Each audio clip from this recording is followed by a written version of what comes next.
거기 이사야 46장 9절로 11절 요절을 한번 보겠습니다. 너희는 옛정일을 기억하라. 옛정일이란 지나간 역사에 대한 내용이죠. 옛정일을 기억하라. 나는 하나님이라. 전능자라 그 말이죠. 나는 하나님이라. 나 외에 다른 이가 없느니라. 오직 하나님 외에는 아무도 존재하지 않는다. 나는 하나님이라. 나 같은 이가 없느니라. 유일하신 분이다 이거죠. 내가 종말을 처음부터 왜 하나님 외에는 없는가? 참 존재자라는 거. 우리가 지난번에도 존재 문제 배웠죠? 존재. 가장 학문하는 사람들이 가장 중점적으로 문제제기를 했던 것이 존재 문제죠. 그런데 나 외에는 아무도 없다. 진정한 참 존재자다 하는 얘기죠. 나 같은 이가 없느니라. 왜? 하나님과 같은 이가 어떤 하나님이기에? 바로 내가 종말을 처음부터 고하며,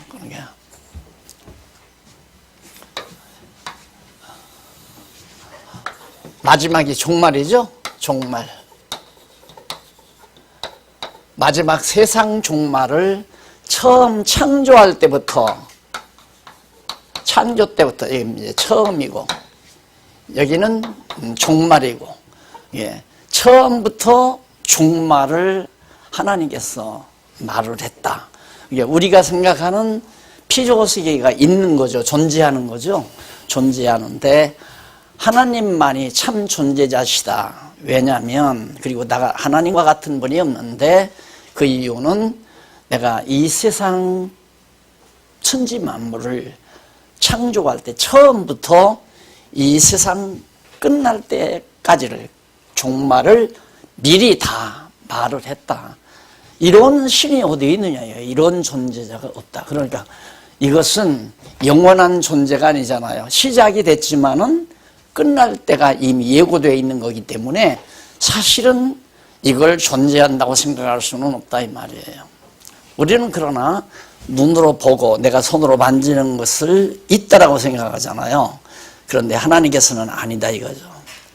당신만이 존재한다.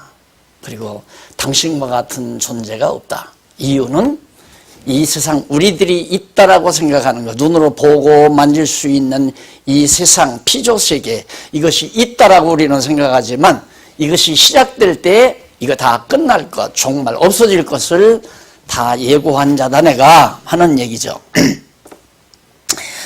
그러면서 거기 보면 고하며 아직 이루지 아니한 일을 옛적부터 보이고, 그러니까 앞으로 예를 들어서 아직 이루지 아니한 것, 하나님께서 역사를 진행하지 아니한 것도 장래일을 미리 얘기를 했다. 그런 신은 없다 이거예요.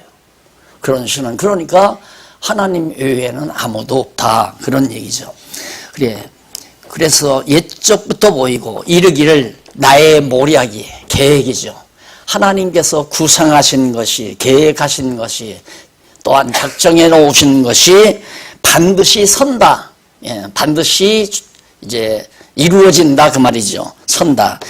모략이 설 것이니 내가 나의 모든 기뻐하는 것을 이루리라. 하나님이 기뻐하시고 즐거워하시는 대로 모든 걸 이룬다고 그랬어요. 그렇게 하였노라.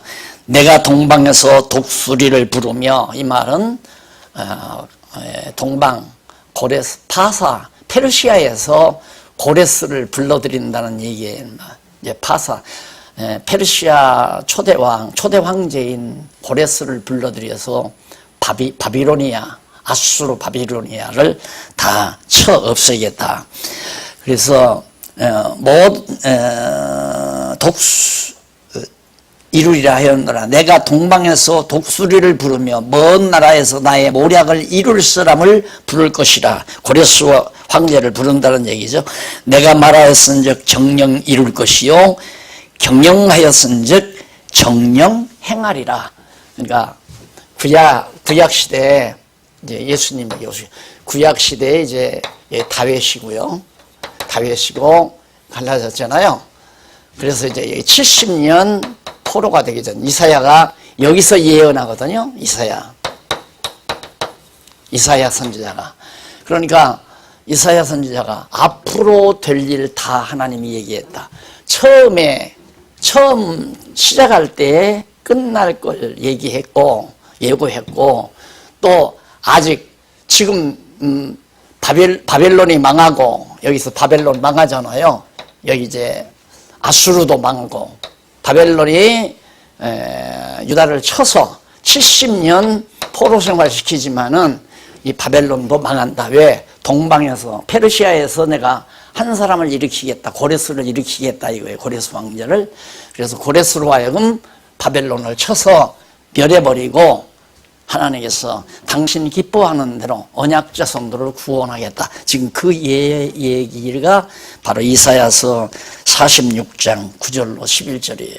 자, 이 내용은 물론 이런 유의 내용이 성경에 꽉 차요. 많이 있어요.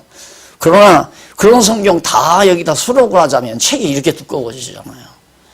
그래서 핵심이 전달이 안 되니까 가장 요긴한 내용을 하나 여러분들이 성경적으로 소개해 드린 겁니다. 이런 성경 말씀에 근거해서 이제 제가 성경적인 기독교 역사관에 대해서 하나하나 짚어드리려고 그렇게 생각을 합니다.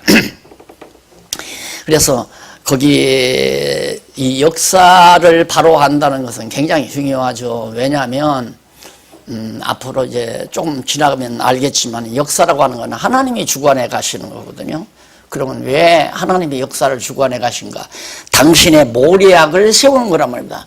하나님이 어떤 뜻을 가지고 계시는데, 이 뜻을 가지고 계신데 그 뜻을 이 역사 세계를 통해서 이렇게 펼치는 거란 말입니다. 그러니까 역사를 바르게 이해한다는 것은 하나님을 바르게 안다는 얘기란 말입니다. 그런데 지나간 역사도 지금 바르게 이해들을 못해서 싸움하잖아요. 과거 정부하고 현재 정부 지휘자들하고. 그렇게 해서 역사 왜곡이다, 뭐 역사를 잘못 기록했다 해가지고 역사가들끼리 싸움하지만, 역사는 주관적이기 때문에 싸움할 수밖에 없어요. 보수주의자들은 과거 역사, 박정희 대통령의 업적을 기점으로 해서 역사를 기록하고 싶은 거고, 또한 진보주의자라고 할까, 좌파라고 할까, 이런 사람들은 그건 다가 아니다. 그건 다가 아니다. 대한민국이라고 하는 전체, 그러니까 남북을 통합해서 볼 때 과거 역사가 어떤 역사인가를 좀 더 넓은 시야에서 봐야 되지 않느냐, 이러고서 지금 역사관에 대해 싸운단 말입니다. 우리들도 거기에 말려들면 세속적인 사람이나 똑같아요. 그러니까 우리 나름은 누구 시각에서, 하나님의 시각에서 역사를 바라보는 거죠. 그거 틀림없잖아요. 왜? 하나님이 가지고 계신 뜻을 그대로 당신 기뻐하는 대로 역사를 이끌어가니까. 그러니까 여기서도 바벨론 망하는 것이 하나님 기뻐하는 일이에요. 왜? 바벨론이 망해야 이스라엘 택한 백성들이 70년? 70년 포로 생활에서 노임받기 때문에. 그렇잖아요. 사랑하는 택한 백성이 노예 생활하는데 하나님이 좋을 리가 없어요. 그러니까 하나님께서는 바벨론의 포로 생활을 70년 시키고 나서 그 다음 노임받게 하려면 바벨론이 망해야 되잖아요. 그러면 애당초 내가 늘 하는 얘기지만 바벨론에서 나오게 하실 바에야 아예 처음부터 바벨론에 안 들어가게 하셨으면 얼마나 좋아. 이게 우리들의 생각이란 말입니다. 여기에서 한 갈등이 와요. 그건 기독교 역사관을 잘 모르니까 그런 생각을 한단 말입니다. 기독교 역사관의 원리를 잘 알면, 정말 바벨론에 사로잡혀가서 70년 포로 생활하는 건 참 좋은 거구나. 왜? 성전 짓고 여호와 경외하기를 배우도록 다 잘 해줬는데도 자꾸 이방신 섬기고 하나님 멀리하고 여호와 하나님 경외하지 아니하니까 하나님께서는 그게 잘못이다라는 것 깨닫는 기간이 바벨론 70년 포로 생활이란 말입니다. 그러니까 공부를 안 시키면 모르잖아요. 근데 하나님께서는 공부를 책으로만 시키는 게 아니라 실습도 시켜요. 경험도 하게 한다 이거죠. 그러니까 이론과 성경을 통해서 이론적으로 공부시키고 말씀을 통해서 그리고 실제 역사를 통해서 경험하게 하고 그게 인식론의 2대 기둥, 두 개의 기둥 아니에요. 그러니까 내가 바르게 깨닫고 알아지는 것은 책만 봐서는 안 돼요. 책만 봐서는 이론으로 그치는 거니까. 그러니까 아무리 선지자들이 바르게 여호와 경외하기를 가르치시고 뭐 너희들이 애굽 땅 종되었던 집에서 살다가 여차했자 나오고 막 가봐라 길갈에 가봐라 돌무더기도 있고 막 가봐라 거기 전부 모든 증거품들이 있다. 아무리 얘기해도 세대가 지나가는 사람들은 안 봤으니까 내가 알 게 뭐야. 그런갑다. 그래서 자꾸만 그 역사교육 시킬 때 이제 박물관 같은 거 나라마다 막 다 해놓잖아요. 그런 거라도 보여주면서 과거 역사가 사실인 걸 알게 하기 위해서. 그런데 그보다도 더 강력한 공부 방법이 있는데 그대로 경험을 시키는 거예요. 그래서 한테 그런 얘기 했죠. 저 좌파들 그냥 이북으로 다 보내서 김일성 밑에서 한번 김정일 밑에서 한번 살아보게 놔둬보라고. 나 다 이북으로 넘겨보내야 한다고. 가서 경험을 해봐야 이북의 정치가 얼마나 나쁜가를 정말 뼈저리게 아니까. 그래서 요즘에는 이제 이북에서 넘어온 사람들 뭐 방송에서 막 나오더라고요. 그래서 경험이라는 것이 인간은 어차피 물질로 되어 있기 때문에 이 타락된 육신, 이게 흙덩어리로 된 거 아니에요. 거기에 이제 생명의 기운이 작용하는 것 뿐이죠. 그렇기 때문에 체감에 와 닿아야 돼요. 경험을 꼭 해야 된다 이 말입니다. 그래서 인식을 하기 위해서는 바르게 인식하기 위해서는 이론과 경험이 꼭 필요하다. 그래서 하나님께서는 바벨론 70년 동안 포로 생활 시킨 다음에 건져내시는 것이, 그러니까 바벨론 70년 포로 생활 시키는 것도 하나님이 보실 때 즐거운 일이고 좋은 일이고, 왜? 깨닫게 하는 일이니까. 여기서 포로에서 노임받게 하는 것도 좋은 일이라, 하나님이 기뻐하시는 일이란 말입니다. 그러니까 모든 역사는 하나님의 정하신 뜻대로 모두 다 이렇게. 그러면 여기서 한 발 더 들어가서 하는 얘기가, 그러면 하나님이 우상을 섬기고 이방신을 섬기지 못하게 했으면 되지 않느냐. 그리고 지금 질문을 하실 분이 있을지 몰라. 한 발 더 들어가면 거기서 몇 발자국만 뛰면 애당초 하나님께서 선악과를 안 만들었으면 될 거 아니냐. 이제 정리 다 되셨죠? 에?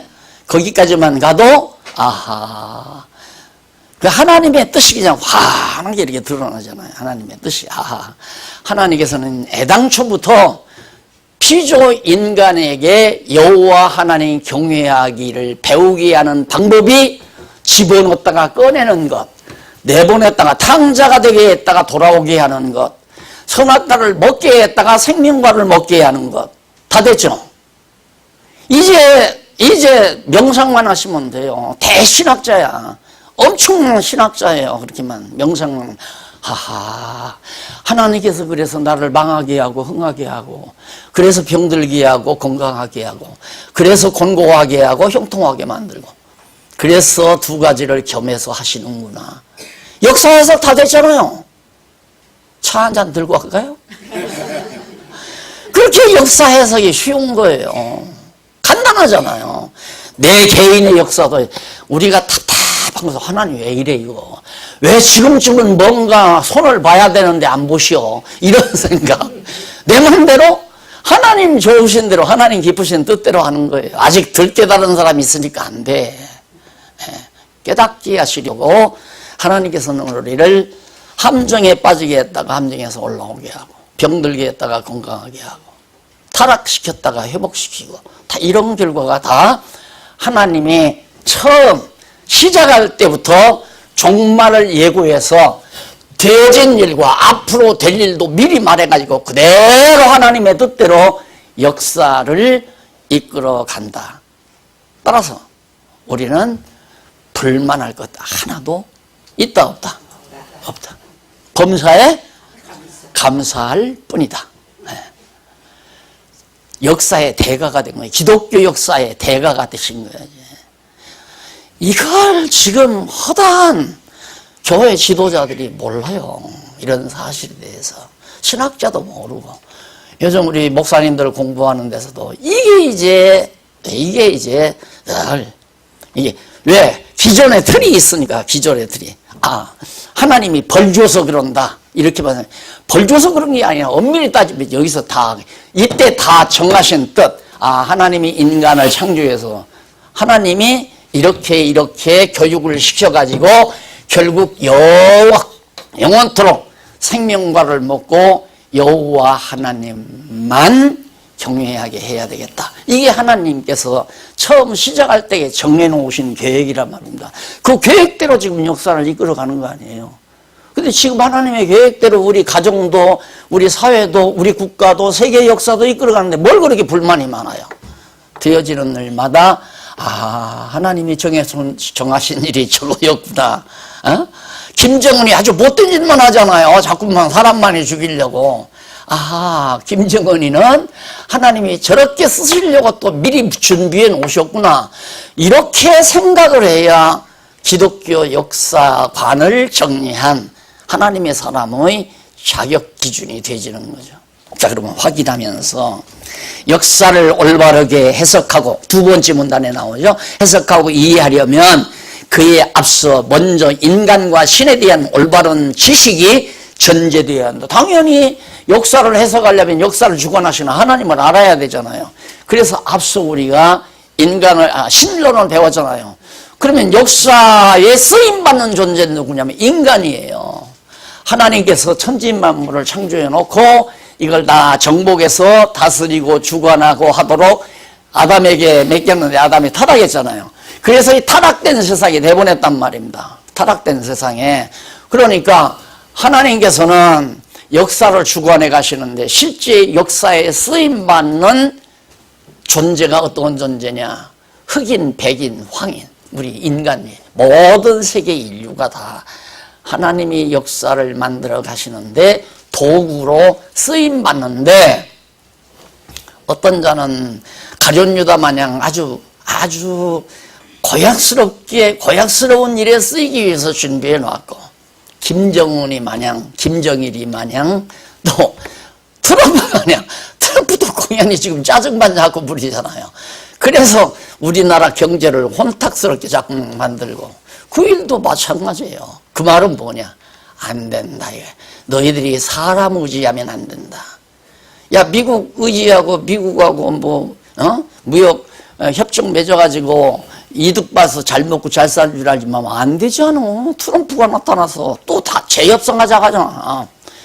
자동차 안 팔리고, 그러면 또 현대차, 삼성차 안 팔리고, 그러면 감축되면 또 직업 없는 사람들이 막 떨어지고 경제 추락되고, 뻔한 거 아니에요. 그러니까 사람 의지하고는 안 된다. 그 안 되게 하는 이유가 뭐냐면 여호와 하나님 의지하라는 명령 아니에요. 그렇죠. 내 생각대로 안 되는 것은, 사람의 뜻대로 안 되는 것은 안 되게 하시는 이유는 여호와 하나님 주관자이신 하나님의 뜻대로 된다는 걸 깨닫고 여호와 경외케 하려는 거란 말이에요. 그러면 안 될수록 여호와를 의지해야 하는데, 우리는 못된 사람은 안 될수록 하나님이 있기는 어디가 있어. 여호와 의지해봤자 필요 없어. 그리고 멀리 떠나는 사람이 있고 지혜로운 사람은 맞아. 사람을 의지하고 미국을 의지하고 트럼프 의지하고는 절대 우리가 안심하고 살 수가 없다. 그러면 오직 여호와 하나님만 의지하자. 이게 지혜자의 생각 아니에요. 역사를 종합적으로 지금 가르치게 되는 겁니다. 서론적으로. 자, 그러면 원리부터 정리해 보십시다. 자, 먼저 우리가 성경관 배웠고 신관 배웠고 인생관 배웠어요. 그러면 성경을 통해서 우리가 얻어진 역사에 대한 논리를, 이론을 우리가 앞에서 지금 잠깐 소개해 드렸잖아요. 성경에서 얻은 진리예요.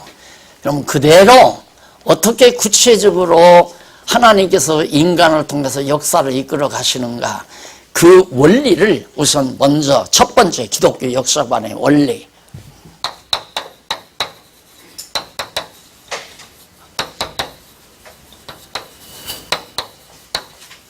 원리. 두 번째는 이따 두 번째 시간에 봅니다. 역사관의 원리가 있는데 거기 성경 구절 하나 또 시편 33편 10절로 16절에 나오는 말씀인데요. 여호와께서 열방의 도움을 열방의 도모를 그러니까 열방의 도모를 폐하시며 민족들의 사상을 무욕해 하시도다. 자, 여기까지.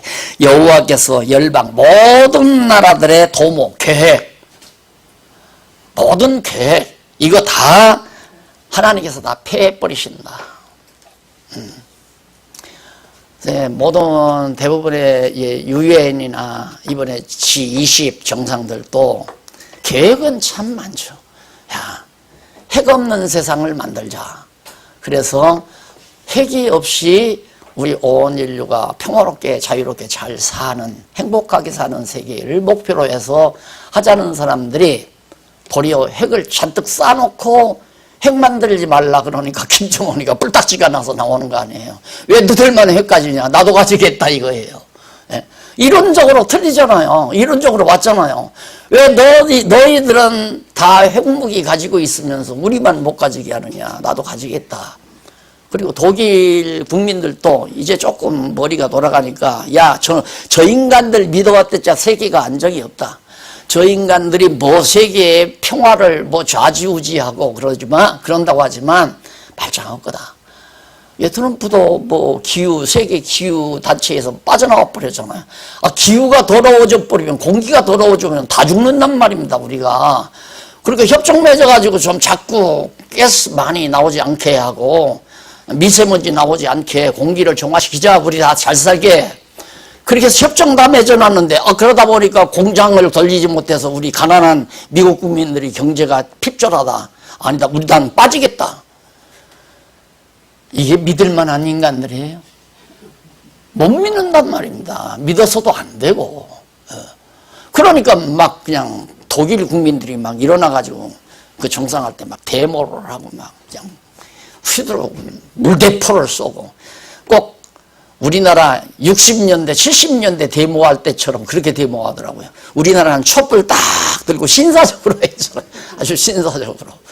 과거 해보니까 야 그렇게 해보니까 몸만 다치고 안 되겠더라. 여론만 사놨고 이번엔 절대 무력 행사하지 말아라. 그리고 촛불 만들고 했단 말입니다. 경험하고 나서.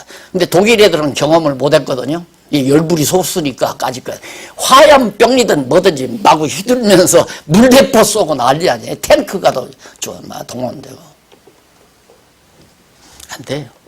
자, 모든 열방의 도모, 열방들이 아무리 모여서 잘난 사람들이 모여서 이렇게 하자 해봐야 필요 없다 이 말이에요. 그거 다 하나님께서 폐하시며 민족들의 사상, 모든 민족들이 공산주의 사상, 민주주의 사상, 자본주의 사상 이런 각종 사상 이거 다 하나님께서 무욕해 아무런 효력이 없게 하시도다. 여호와의 도모는 영영이 서고 오직 여호와 하나님의 계획만 뜻만 영원히 서지게 된다. 결국 하나님께서 이 영원한 세계의 아름다움을 이루기 위해서 이 과정에 탕자 시대와 같은 이 타락된 세상이 필요한 거 아니에요. 그러니까 하나님의 도모가 서지는 것이지 인간들의 사상과 도모가 절대 서질 수가 없다. 하나님이 그거 다 폐해버리니까. 자, 이런 걸 공부하고 나면 공연히 밤잠 안 자면서 여기다가 기와집 찔 필요가 없잖아요. 예, 성경을 모르면 밤새껏 기와집 3칸짜리였다 5칸짜리였다 2층짜리였다 1층짜리였다 지하실 팠다 지하실 메꿨다 이러고 밤새껏 잠 못 자는 거야. 예. 계획 짜느라고 이럴까 저럴까 필요 없는 얘기예요. 다 헛수고고 허탄한 일들이고. 그래서 거기 보면 하나님은 여호와로 자기 하나님을 삼는 나라, 여호와를 언약대로 계획대로 언약대로 뜻대로 계획대로 이루시는 자 여호와 아니에요. 여호와로 자기의 하나님을 삼는 나라. 하나님을 삼는 나라 곧 하나님의 기업으로 빼신 바 된 백성. 이때 시편에서 말하는 것은 이스라엘 민족이죠. 택한 백성. 오늘 우리에게는 우리가 택한 백성 아니에요. 이방 민족으로서 택한 받은 자. 그 빼신 바 된, 선택받은 바 된 백성은 복이 있도다. 여호와께서 하늘에서 감찰하사 모든 인생들을 보심이요. 하늘에서, 그러니까 이게 이제 공간 세계에서의 모형을 상상하기 좋게 이렇게 표현하는 거죠. 높으신 하나님이 온 세계 모든 만민들의 마음을 다 살핀다 이 말입니다. 전부. 이게 바둑을 두는 고단수는 바둑판 전체를 잘 볼 수 있어야 되잖아요.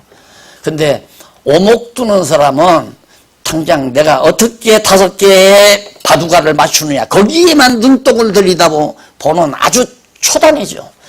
그러니까 바둑두기를 배우기 이전 초급으로 배우는 게 오목 두는 거 아니에요. 오목 두는 거. 먼저 5개를 맞추는 사람이 다 따먹는 이기는 거. 그게 초단이죠. 그러니까 하나님은 온 세상 우주 전체를 입체적으로 바라보시는 분이다 이 말이죠. 복이 있도다. 여호와께서 하늘에서 감찰하사 모든 인생들을 보심이요 곧 그 걸어가신 곳에서 세상의 모든 거민을 하감하시도다. 내려다본다 이 말이죠. 일거수일투족. 저는 일반의 마음을 지으시며 모든 사람들의 마음을 짓는다. 이 말은 뭐냐면 마음으로 생각하게 한다 이 말. 마음을 다 만들어 가지고. 그리고 하나님이 우리 마음을 다 하도록 마음을 짓기 위해서 심장이라는 게 있고 머리와 심장이 작용해서 마음 작용이 일어나잖아요. 그래서 하나님이 우리에게 머리도 만들고 두뇌도 만들고 심장도 만들고 그래서 마음을 가지게 만들고 생각하게 만들고. 그럼 예를 들면 그렇게 하나님이 다 마음을 세상 모든 인생을 바라보며 그 거룩하신 자가 거룩하신 곳에서 세상의 모든 거민을 하감하시도다. 저는 일반의 모든 사람들의 마음을 지으시며 저희 모든 행사를 감찰하시는 자로다. 그러면 마음에서 생각 사상이죠. 이거 다 하나님이 하게 하시는 거예요. 사상, 그 다음 주의 주장, 그 다음 의지 결단,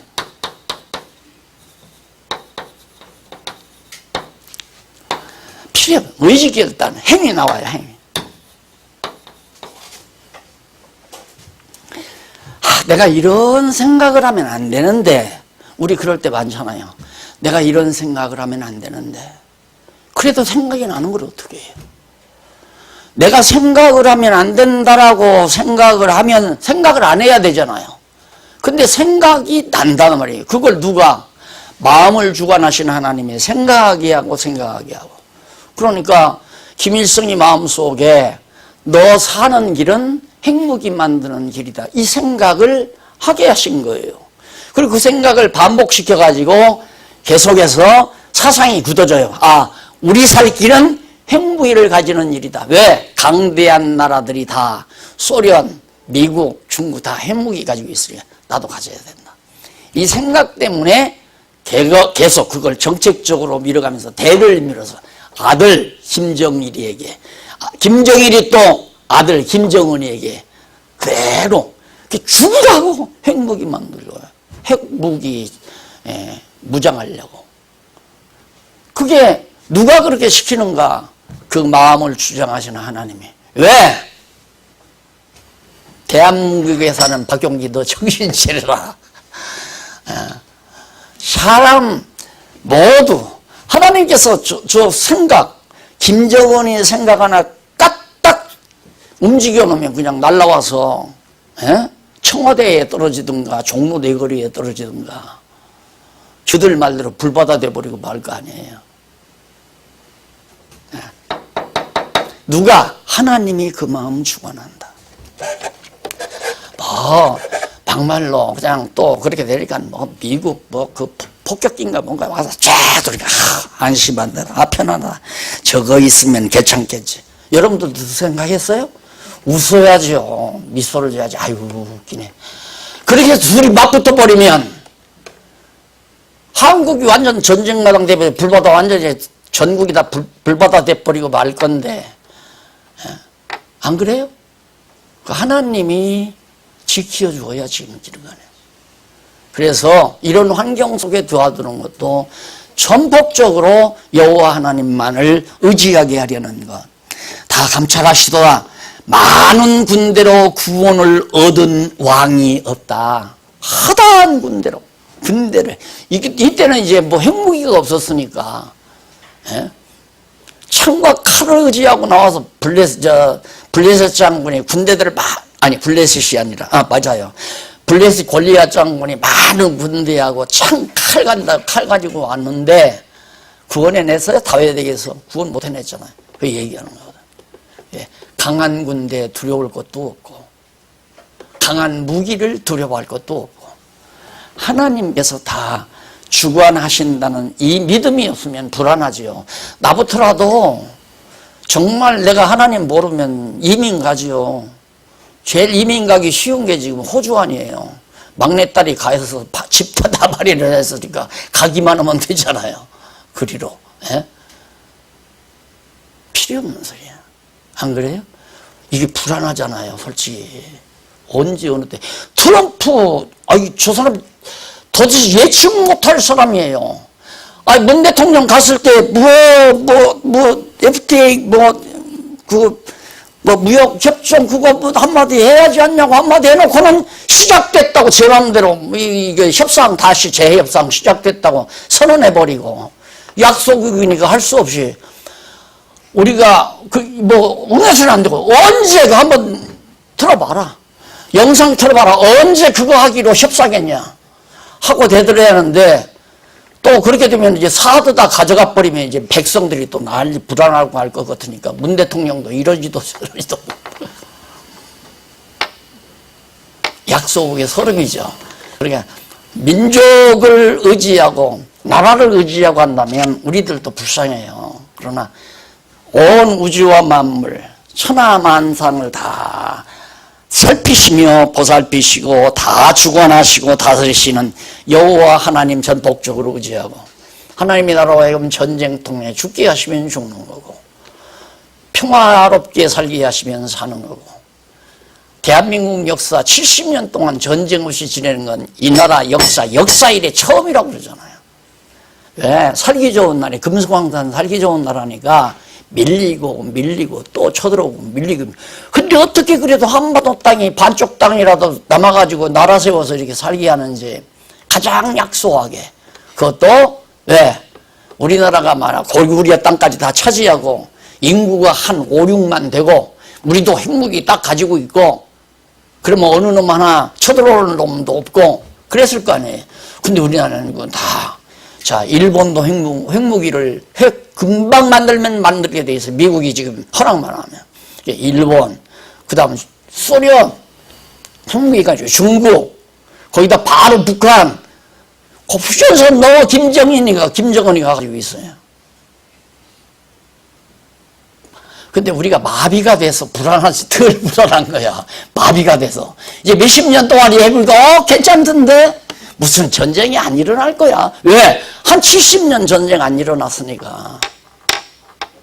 이게 하나님이 한국 보호하신다는 증거 아닙니까? 확증 아니에요? 미약한 나라인데 가장 이 주변 나라에서 돈만 좀 어떻게 하다 벌었지 뭐 있어요 솔직히. 작전권도 없고 무기도 정말 세련된 미국에서 안 주면 전쟁에서 이길 수가 없어요. 도저히 전쟁할 수도 없어요. 그런데 아직도 전쟁이 안 일어나도록 하는 건 하나님이 보호해 줬는데 나는 좀 약간 안타까운 게 뭐냐면 한국 교회가 이럴수록 여호와 하나님만 의지해야 하는데 여호와 하나님을 의지하는 게 아니라 돈이 점점 벌리니까 목사나 교인들이나 전부 돈만 의지해. 그래서 내가 이걸 화근이라고 한 거예요. 그래서 돈 많은 교회일수록 다 다 문제예요. 지금 문제 아닌 교회가 없어요. 돈 많은 교회, 재산이 많은 교회일수록 전부 문제란 말입니다. 가장 평화롭고 문제없는 교회는 한 20, 30평 2층 얻어가지고 요만한 거 얻어가지고 목사님 한 분하고 교인들 한 3, 40명 모여서는 사람 새벽에 또 나와서 열심으로 기도하고 주여 주여 하고, 목사도 돈 욕심 낼 것도 없잖아요. 돈이 없는데 무슨 욕심 내면 뭐예요? 제일 평화롭고 제일 안전한 교회가 그런 교회들이야. 그런데 이거 몇억대, 몇십억대로 몇백억대 되는 이 재산 가진 교회는 전부가 난리라. 전부가 다.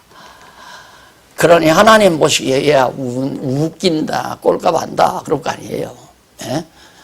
너희가 가나안 땅에 들어가서 잘 먹고 잘 살게 된다. 그때 너희가 우리 손으로 우리의 능력으로 이 부를 얻었다 할까 하노라. 가장 하나님께서 미리 다 내다보셨어요. 너놈들 들어가서 막 돈 벌고 잘 먹고 잘 살면 우스갯짓 한다. 하나님을 의지하는 게 아니라 돈을 의지한다. 그러니까 신약에 와서 하나님과 돈을, 재물을 겸하여 섬길 수가 없다 그러잖아요. 그래서 내가 이걸 돌덩어리로 보라고 그렇게 당부했건만 이걸 그냥 돌무더기로 보라고 당부했건만. 거기까지만 합시다. 그러면 원리 중에 근원적 원리가 있어요. 가장 근원적 원리. 그게 뭐냐면 유실론적 역사입니다. 우리의 역사관은 유실론, 하나님 여호와가 바로 이 모든 역사를 다 주관하고 다스리는 유실론적 역사다. 거기 성경 한번 볼까요? 나는 여호와로라, 여호와라. 누가 여호와인 줄 모르나? 근데 성경만 보면 나는 여호와다. 왜? 잊어버리니까 백성들이 하나님이 여호와인 줄을 자꾸 잊어버리니까 내가 누군지 아네. 내 여호와다 이 말이에요. 날 알아달라 그 말 아닙니까? 날 잊어버리지 말라. 애굽 땅 종되었던 집에서 인도하여 내신 여호와. 날 잊어버리면 안 된다. 나 여호와다.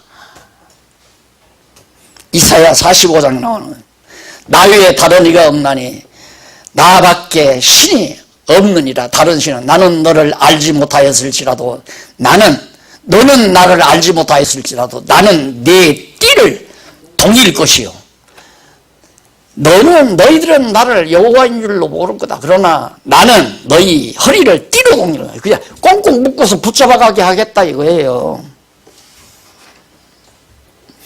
동일할 것이요. 해 떠오르는 곳에서든지 지는 곳에든지 나밖에 다른 이가 없는 줄을 무리로 어떻게 알리하리라. 여호와 하나님 너희들이 잊어버리니까 나 여호와다 해놓고 너는 날 모르지만 나는 너 안다. 내가 너를 꽁꽁 허리 묶어서 끌려가게 하겠다. 그래서 내가 여호와인 줄을 알려주겠다 이 말이에요. 전쟁이 왜 일어나는지 알겠죠? 포로로 왜 잡혀가는지 알겠죠? 70년 포로가 왜 있는지 알겠죠? 왜 재산이 망할 때가 있는지 알겠죠? 왜 건강이 무너질 때가 있는지 알겠죠? 여호와인 줄을 깨달아 알게 하기 위해서.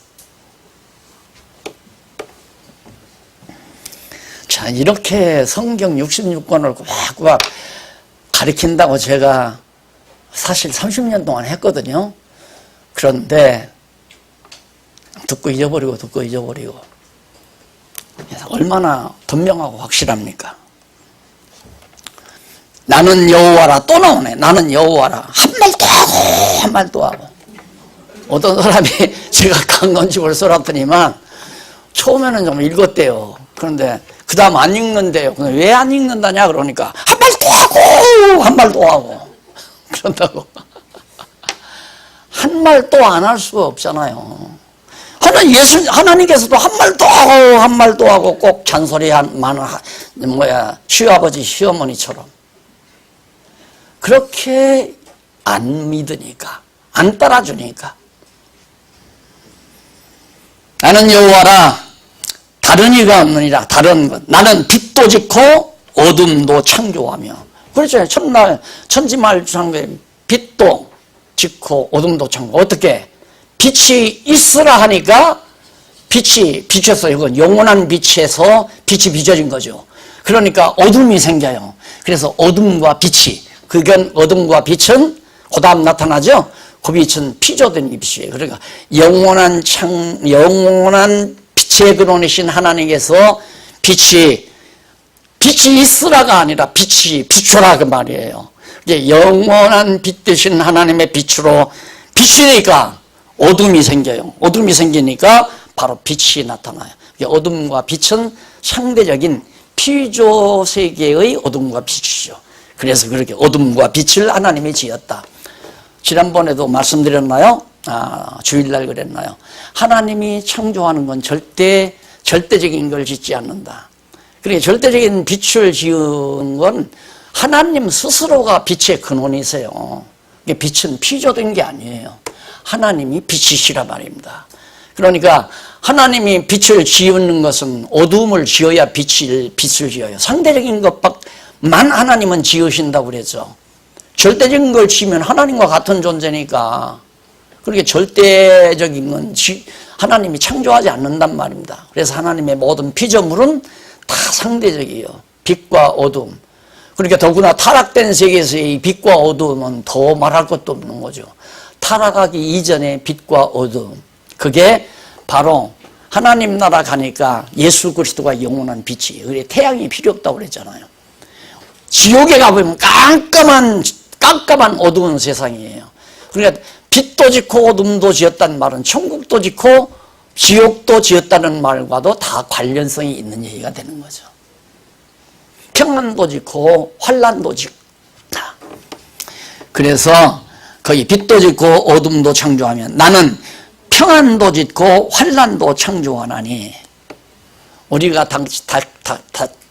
맞이하는 모든 환란, 시련, 역경 이거 다 하나님께서 그렇게 하시는 것이다.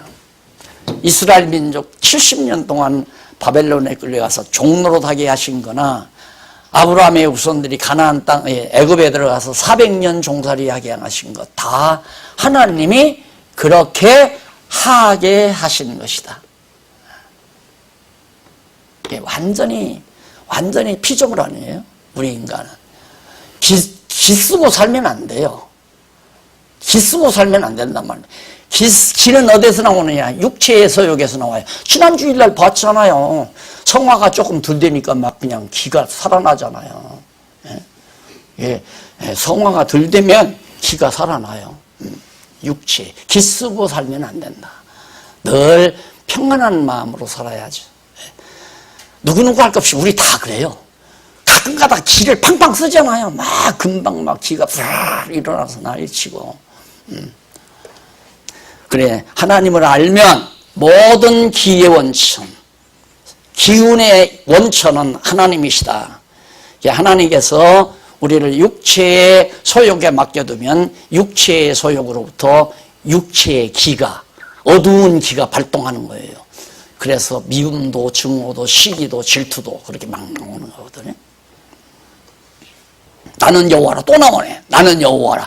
누가 몰라요? 다 아는데. 나는 여호와라. 이 모든 일을 행하는 자니라. 이 모든 일, 환난, 평안, 어두움, 빛 다 환난, 평안, 어두움, 빛 이런 모든 일을 다 행하는 자 나 여호와다. 따라서 유실론적 역사관 성경만 이해해도 충분하죠. 그런데 거기 보면 밑에 세 번째 줄 이 세상에 세속적인 어두운 백성들이 가지고 있는 역사관에 대한 겁니다. 첫째, 계몽주의 역사관. 계몽주의란 18세기에 나타난 하나의 인간적 타락된 인간의 이성으로부터 나온 생각들이죠. 역사의 방향과 진행을 주관하시는 것이 누가? 역사의 방향과 진행을 주관하는 것이 인간의 이성이라고 그렇게 생각을 했어요. 인간의 고도의 이성을 가진 인간이 역사의 방향을 좌우한다. 그래서 이성, 칸트가 말하는 이성, 그 이성, 인간의 이성을 가지고 우리 인간들이 이 땅에서 질병과 가난, 없는 전쟁 이런 것들이 없는 아주 행복한 세상을 만들어서 우리가 살 수 있다. 모두가 다 맞다. 우리 힘으로 하자. 그래서 하나님은 필요 없다. 하나님 딱 제거해버리고 우리가 해야 한다. 그렇게 해서 이제 나온 거 아니에요. 왜? 종교개혁 이후 전쟁을 얼마나 많이 치렀어요. 십자군 전쟁 막 한 10여 차례 치르면서 완전히 유럽이 전쟁 마당이 돼버린 거거든요. 그러자 18세기 와서 뭐 하나님의 이름으로 그렇게 무자비한 전쟁이 일어나요. 하나님 믿지 말자. 그렇게 해서 인간의 이성적 능력으로 세상에 정말 유토피아를 우리가 만들자. 그랬는데 19세기 와서 19세기 20세기 와서 1차 대전 2차 대전 겪었잖아요. 완전히 1차 대전 독일이 일으킨 전쟁으로 해서 정말 무자비한, 일본이 일으킨 2차 대전을 통해서 정말 아마 어디야 중국 한마 다녀오신 분들 747 거기 아마 안 다녀오신 분 없을 거예요. 갔으면 완전 인간들을 잡아다가 막 그냥 껍질 벗겨가지고 화학무기 장기 만들기 위해서 실험하기 위하여 막 생생하게 그걸 내가 보고 한동안 못 일어났었어요. 이게. 하도 기가 차. 인간이 이렇게까지 잔인할 수 있는 거구나. 무슨 인간의 이성의 힘이 뭐가 이성의 힘이에요? 불가능하죠. 그래서 독일 청년들이 이번에 데모한 거예요. 필요 없단 말. 뭘로 이 땅에 평화를 유지한다는 얘기냐. 그냥 다 필요 없다. 국가도 필요 없고. 그래서 포스트 모더니즘 사상이 오늘날 병신 같은 인간들의 두뇌를 다 정복한 거란 말입니다. 자, 그 다음 둘째는 헤겔의 역사관이에요. 그 대표자로서 그 역사의 방향과 진행을 주관하는 것이 인간의 자유라고 생각했어요. 인간은 끝없이 자유를 향해서 노력한다는 거죠. 그게 자유롭게 살기 위해서 노력하는 그 노력 자체가 역사로 만들어져 간다. 그게 헤겔이 말하는 거고. 그 다음 세 번째는 이쪽 135페이지 위에서 일곱째 줄 랑케가 하는 말이죠. 역사관인데 랑케는 19세기 독일의 역사가로서 이 독일이 참 고약한 곳이에요. 실증과 경험을 역사의 근본 원리라고 주장하는 사람이다. 실증과 경험. 실증이라는 말은 경험을 해야 실제로 실증이 나오잖아요. 박근혜 대통령이 국정농단했다는 실증 문서가 캐비넷에서 나왔다면서요. 기록 실증 문서가. 근데 그보다 더 중요한 것은 실증 문서는 녹화가 되지 않았어야 돼요. 그 삼성 봐줘라. 그 대신 돈 얼마 내라. 이렇게 말하고 그렇게 지시하는 내용이 영상으로 딱 찍혔으면 정말 실증. 이 경험이라고 하는 것은 매우 중요하다. 그래서 인간들은 그렇게 하니까 배고프게 살더라. 이러니까 가난하게 살더라. 이러니까 병이 걸리더라. 이런 경험을 통해서 자꾸 방향을 돌려 인생에 살아가는 방향을 바꾼다는 얘기죠. 그것이 역사다라고 말하는 것이 랑케가 하는 말이고, 그 다음 마지막으로 칼 마르크스 공산주의로이죠. 마르크스 역사관을 들 수 있는데, 마르크스는 인류의 역사를 물질적 생활, 인간은 끝없이 돈을 추구하잖아요. 물질을 추구하잖아요. 그러다 보니까 물질을 추구해서 전쟁도 이루고, 이쪽 섬에서 도성국가가 백성들이 먹고 살 게 없는 거야. 양식이 떨어져요. 점점 경제력이 약해요. 그러면 자연이 저 산 넘어 저 도성국가에는 먹을 것이 많다. 전쟁하자. 그래서 창칼 들고 대창 들고 막 쫓아가는 거네. 그래서 찔러 죽이고 다 노량물 뺏어다가 먹고 살고. 그거 역사다. 왜죠? 그러니까 이 공산주의 사상이라는 게 정말 얼른 섭득이 되잖아요. 맞다. 그런데 봐라. 지금 너희들 사는 세상 봐라. 부자 사람들은 나 어렸을 때 보아도 일본 사람들에게 아첨하고 사는 사람들은 노적가리가 마당에 노적가리가 막 큰 벼에다가 막 쌓아놓은 노적가리가 큰 덩치 이렇게 있는데, 우리가 그냥 무슨 변소 운막 마냥 고구마 밭에 운막 마냥 요만한 노적가리 하나. 이래서 되겠느냐? 그래서 저 부자들 다 그냥 다 척결해버리고 나눠 먹자. 그런 사상이 정말 현대사를 부끄럽게 만들어 놨고 고통스럽게 만들어 놓은 겁니다. 역사관이 잘못된 거죠. 자, 그래서 이상과 같이 우리는 계몽주의, 헤겔, 랑케, 칼 마르크스 대표적인 것 8개를 여러분들에게 소개를 했습니다. 그 밑에 136페이지 위에서 5째 줄 줄바꿈내면 피조된 인간의 이성이나 물질, 근본적 원리로서의 역사 주체는 아니다. 그건 절대 근본적 원리로서의 역사 주체가 아니다. 그러면 두 번째로 역사 주체는 뭐냐? 직선적 역사다. 그렇게 어려운 게 아닙니다. 예, 차 한 잔 들고 이제는 이 정도 했으면 아주 쉽게 정리하고 넘어갈 수 있습니다.